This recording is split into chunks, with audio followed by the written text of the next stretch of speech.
ಕೋರ್ಟ್ನ ಕಟಕಟಿಯಲ್ಲಿ ವಾದ ಪ್ರತಿವಾದವನ್ನ ನ್ಯಾಯಾಧೀಶರು ಆಲಿಸಿದ್ದಾರೆ.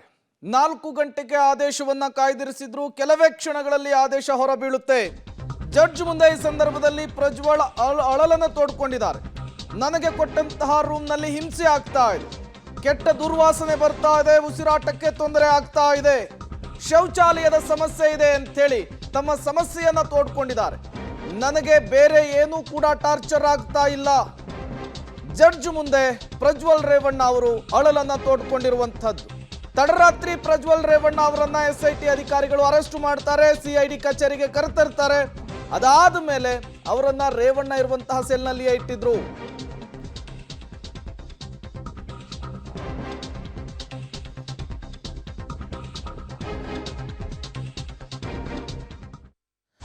ಜಡ್ಜ್ ಮುಂದೆ ಪ್ರಜ್ವಲ್ ರೇವಣ್ಣ ತಮ್ಮ ಅಳಲನ್ನ ತೋಡ್ಕೊಂಡಿದ್ದಾರೆ. ನನಗೆ ಕೊಟ್ಟಂತಹ ರೂಮ್ನಲ್ಲಿ ತುಂಬಾ ಹಿಂಸೆ ಆಗ್ತಾ ಇದೆ ಅಂತ ಹೇಳಿ ಹೇಳ್ಕೊಂಡಿದ್ದಾರೆ.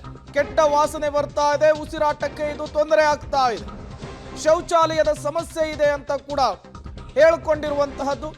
ನನಗೆ ಬೇರೆ ಏನೂ ಕೂಡ ಟಾರ್ಚರ್ ಆಗ್ತಾ ಇಲ್ಲ ಅನ್ನೋದನ್ನು ಕೂಡ ಸ್ಪಷ್ಟಪಡಿಸಿದ್ದಾರೆ. ಜಡ್ಜ್ ಮುಂದೆ ಪ್ರಜ್ವಲ್ ರೇವಣ್ಣ ಹೇಳಿಕೊಂಡಂತಹ ಅಳಲು ನಿನ್ನೆ ಸಿಐಡಿ ಕಚೇರಿಯಲ್ಲಾದಂತಹ ಬೆಳವಣಿಗೆ. ಪ್ರಜ್ವಲ್ ಮೇಲೆ ಯಾವುದೇ ಮುಲಾಜಿಲ್ಲ.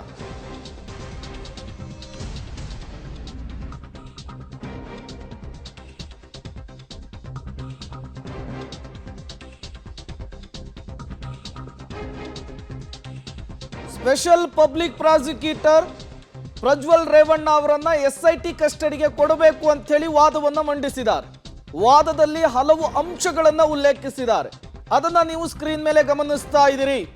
ಪೆನ್ ಡ್ರೈವ್ ಪ್ರಕರಣದಿಂದ ಮಹಿಳೆಯರ ಮನೆಗಳಿಗೆ ಬೆಂಕಿ ಬಿದ್ದಿದೆ. ಸಂತ್ರಸ್ತೆಯ ಮೇಲೆ ಅಪ್ಪ ಮಗ ಮೃಗಿಯ ರೀತಿಯಲ್ಲಿ ವರ್ತನೆಯನ್ನ ಮಾಡಿದ್ದಾರೆ. ಈ ವರ್ತನೆ ಹೊರಗೆ ಬರಬಾರ್ದು ಅಂಥೇಳಿ ಕೋರ್ಟ್ನಿಂದ ಸ್ಟೇ ಕೂಡ ತಂದಿದ್ರು. ಎಲ್ಲ ಮಹಿಳೆಯರ ವಿಡಿಯೋವನ್ನ ಈತ ಮಾಡಿದ್ದಾನೆ. ಮೊಬೈಲ್ನಲ್ಲಿ ಫೇಸ್ ಲಾಕ್ ಸಿಸ್ಟಮ್ ಅನ್ನ ಅಳವಡಿಸಿಕೊಂಡಿದ್ದಾನೆ ಈತ. ಈವರೆಗೂ ಪ್ರಜ್ವಲ್ ಏನನ್ನೂ ಕೂಡ ಬಾಯಿ ಬಿಟ್ಟಿಲ್ಲ, ಯಾವ ವಿಚಾರದ ಬಗ್ಗೆಯೂ ಕೂಡ ಹೇಳಿಕೆ ಕೊಟ್ಟಿಲ್ಲ. ಮೊಬೈಲ್ ರಿಕವರಿ ಮಾಡಬೇಕು, ಮೆಡಿಕಲ್ ಟೆಸ್ಟ್ಗೆ ಒಳಪಡಿಸಬೇಕು, ಹೀಗಾಗಿ ಆರೋಪಿಯನ್ನ ಎಸ್ಐಟಿ ಕಸ್ಟಡಿಗೆ ಕೊಡಬೇಕು ಅಂತೇಳಿ ಅಶೋಕ್ ನಾಯಕ್, ಎಸ್ಐಟಿ ಪರ ವಕೀಲರು, ಎಸ್ಪಿಪಿ ಸ್ಪೆಷಲ್ ಪಬ್ಲಿಕ್ ಪ್ರಾಸಿಕ್ಯೂಟರ್ ನ್ಯಾಯಾಧೀಶರ ಎದುರು ವಾದವನ್ನ ಮಂಡಿಸಿದ್ದಾರೆ. ಪ್ರಜ್ವಲ್ ರೇವಣ್ಣ ಒಬ್ಬ ವಿಕೃತ ಕಾಮಿ ಅಂತ ಹೇಳಿದ್ದಾರೆ. ಜೀವ ಇರುವವರೆಗೂ ಕೂಡ ಶಿಕ್ಷೆಗೆ ಯೋಗ್ಯವಾದಂತಹ ಪ್ರಕರಣ ಇದು. ವಿಡಿಯೋ ಕಾಲ್ ಮಾಡಿದ್ರೆ ಸಾಕು, ಬಟ್ಟೆ ಬಿಚ್ಚು ಅಂತಾನೆ ಈತ ಅಂತೇಳಿ ಆ ವಿಚಾರವನ್ನು ಕೂಡ ಪ್ರಸ್ತಾಪಿಸಿದ್ದಾರೆ. ಪೆನ್ ಡ್ರೈವ್ ಪ್ರಕರಣದಿಂದ ಮಹಿಳೆಯರ ಮನೆಗಳಿಗೆ ಬೆಂಕಿ ಬಿದ್ದಿದೆ. ಸಂತ್ರಸ್ತೆಯ ಮೇಲೆ ಅಪ್ಪ ಮತ್ತು ಮಗ ಮೃಗಿಯ ರೀತಿಯಲ್ಲಿ ವರ್ತನೆಯನ್ನ ತೋರಿಸಿದ್ದಾರೆ. ಈ ವರ್ತನೆ ಹೊರಗೆ ಬರಬಾರದು ಅಂತ ಹೇಳಿ ಸ್ಟೇ ತಂದಿದ್ದಾರೆ ಅಂತ ಹೇಳಿ ಹಲವು ಅಂಶಗಳನ್ನು ಉಲ್ಲೇಖಿಸಿ ವಾದವನ್ನ ಮಂಡನೆ ಮಾಡಿದ್ದಾರೆ.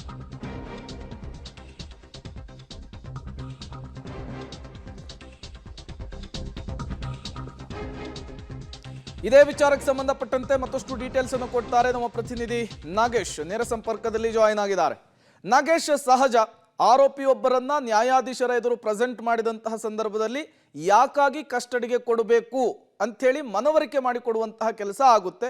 ಪ್ರಜ್ವಲ್ ಪ್ರಕರಣದಲ್ಲೂ ಕೂಡ ಈಗ ಅದೇ ಆಗ್ತಾ ಇರುವಂತಹದ್ದು. ಎಸ್ಪಿಪಿ ಯಾಕಾಗಿ ಪ್ರಜ್ವಲ್ ರೇವಣ್ಣ ಅವರನ್ನ 10 ದಿನಗಳ ಕಾಲ ಕಸ್ಟಡಿಗೆ ಕೊಡಬೇಕು ಅನ್ನೋದನ್ನ ನ್ಯಾಯಾಲಯಕ್ಕೆ, ನ್ಯಾಯಾಧೀಶರಿಗೆ ವಿವರಿಸುವಂತಹ ಕೆಲಸ ಮಾಡಿದ್ದಾರೆ. ಇದಕ್ಕೆ ಪ್ರಜ್ವಲ್ ರೇವಣ್ಣ ವಕೀಲರ ಆಕ್ಷೇಪ ಹೇಗಿತ್ತು, ಪ್ರಜ್ವಲ್ ರೇವಣ್ಣ ಅವರ ರಿಯಾಕ್ಷನ್ ಹೇಗಿತ್ತು ಅಂತೇಳಿ? ಅತ್ಯಾಚಾರ ಆರೋಪಿಯಾಗಿರುವಂಥ ಪ್ರಜ್ವಲ್ ರೇವಣ್ಣ ಅವರನ್ನು ಇವತ್ತು ಜನಪ್ರತಿನಿಧಿಗಳ ನ್ಯಾಯಾಲಯಕ್ಕೆ ಹಾಜರುಪಡಿಸಿ ಎಸ್ಐಟಿ ಅಧಿಕಾರಿಗಳು ಕಸ್ಟಡಿಗೆ ಕೇಳಿರುವಂಥದ್ದು. ಈಗಾಗಲೇ 15 ದಿನಗಳ ಕಾಲ ಕಸ್ಟಡಿಗೆ ಕೇಳಿರುವಂಥ ಎಸ್ಐಟಿ ಅಧಿಕಾರಿಗಳು ಅದಕ್ಕೆ ಈಗಾಗಲೇ ಅಂದರೆ ಪ್ರಜ್ವಲ್ ರೇವಣ್ಣ ಪರ ವಕೀಲರು ಇದಕ್ಕೆ ಆಕ್ಷೇಪವನ್ನು ವ್ಯಕ್ತಪಡಿಸಿರುವಂಥದ್ದು. 15 ದಿನಗಳ ಕಾಲ ಕಸ್ಟಡಿಗೆ ಕೇಳಲಿಕ್ಕೆ ಯಾವುದೇ ರೀತಿಯ ಮಾನ್ಯತೆ ಇಲ್ಲ. ಈ ಪ್ರಕರಣದಲ್ಲಿ ಈಗಾಗಲೇ ಲೈಂಗಿಕ ದೌರ್ಜನ್ಯ ಪ್ರಕರಣಕ್ಕೆ ಸಂಬಂಧಪಟ್ಟಂತೆ ಸಂಪೂರ್ಣವಾಗಿ ತನಿಖೆ ಆಗಿದೆ. ಇದಕ್ಕೆ ಮೆಡಿಕಲ್ ಮಾಡಿಸ್ಬೇಕು ಅಂತ ಹೇಳಿ ಅವಶ್ಯಕತೆ ಇದ್ರೆ 1 ದಿನಗಳ ಕಾಲ ಕಸ್ಟಡಿಗೆ ಕೊಟ್ಟರೆ ಸಾಕು. 1 ದಿನಗಳ ಅವಧಿಯಲ್ಲಿ ಸಂಪೂರ್ಣವಾಗಿ ಮೆಡಿಕಲ್ ಮಾಡಲಿಕ್ಕೆ ಅವಕಾಶ ಇರುತ್ತೆ. ಹಾಗಾಗಿ 15 ದಿನಗಳ ಕಾಲ ಯಾವುದೇ ಕಾರಣಕ್ಕೂ ನನ್ನ ಕಕ್ಷಿದಾರನಿಗೆ ಕಸ್ಟಡಿಗೆ ಕೊಡಬಾರ್ದು ಅನ್ನುವಂಥ ಮನವಿಯನ್ನು ಪ್ರಜ್ವಲ್ ರೇವಣ್ಣ ಪರ ವಕೀಲರು ಮಾಡಿದರೆ, ಎಸ್ಪಿಪಿ ಎಸ್ಐಟಿ ಪರ ವಕೀಲರು ಬಹಳ ಪ್ರಮುಖವಾಗಿ ಅಂಶಗಳನ್ನು ಮಂಡಿಸಿರುವಂಥದ್ದು. ಈ ಒಂದು ಪ್ರಕರಣ ಸಾಕಷ್ಟು ಗಂಭೀರ ಸ್ವರೂಪದ ಪ್ರಕರಣವಾಗಿದೆ. ಈಗಾಗಲೇ ಪೆನ್ ಡ್ರೈವ್ ಪ್ರಕರಣದಿಂದ ಮಹಿಳೆ ಮಹಿಳೆಯರ ಮನೆಗಳಿಗೆ ಬೆಂಕಿ ಬಿದ್ದಿದೆ. ಅವರ ಪೋಷಕರು ಮತ್ತು ಅವರ ಗಂಡಂದಿರು ಸಾಕಷ್ಟು ಅನುಮಾನದಿಂದ ನೋಡುವ ಪ್ರವೃತ್ತಿ ಈಗ ಬೆಳಕಿಗೆ ಬರ್ತಾ ಇರುವಂಥದ್ದು. ಜೊತೆಗೆ ಈ ಒಂದು ಪ್ರಕರಣ ಬೆಳಕಿಗೆ ಬರಬಾರ್ದು ಅನ್ನುವಂಥ ಕಾರಣಕ್ಕೆ ಈ ಪ್ರಭಾವಿ ಆರೋಪಿಗಳು ಅಲ್ಲಿ ಸ್ಟೇಯನ್ನು ತರುವುದರ ಮೂಲಕ ಮಾಧ್ಯಮಗಳಲ್ಲಿ ಕೂಡ ಬರಬಾರ್ದು ಅನ್ನುವಂಥ ಹುನ್ನಾರವನ್ನು ಕೂಡ ಮಾಡಿದ್ದಾರೆ. ಹಾಗಾಗಿ ಈ ಪ್ರಕರಣದಲ್ಲಿ ಸಾಕಷ್ಟು ಗಂಭೀರ ಸ್ವರೂಪದಾಗಿದೆ. ಈ ಪ್ರಕರಣದಲ್ಲಿ ಸಂತ್ರಸ್ತ ಮಹಿಳೆಯರ ವಿಡಿಯೋನ ಮಾಡಿರುವಂಥ ಆರೋಪಿ ಒಂದು ರೀತಿ ವಿಕೃತ ಕಾಮಿ ಅಂತ ಹೇಳಿದ್ರು ಕೂಡ ತಪ್ಪ ಆಗಲಾರದು ಅನ್ನುವಂಥ ಮಾತನ್ನು ಕೂಡ SPP ಅವರು ಹೇಳಿರುವಂಥದ್ದು. ಜೊತೆಗೆ ಈ ಪ್ರಕರಣ ಬಹಳ ಗಂಭೀರ ಸ್ವರೂಪದ ಪ್ರಕರಣ ಆಗಿದೆ. ಹಾಗಾಗಿ ಈ ಪ್ರಕರಣದಲ್ಲಿ ಹೆಚ್ಚಿನ ತನಿಖೆ ಮಾಡಲಿಕ್ಕೆ ಆರೋಪಿಯನ್ನು 15 ದಿನಗಳ ಕಾಲ ಕಸ್ಟಡಿಗೆ ಕೊಡಬೇಕು ಅನ್ನುವಂಥ ಮನವಿಯನ್ನು ಈಗಾಗಲೇ ಮಾಡಿರುವಂಥದ್ದು. ಪ್ರೇಮ್.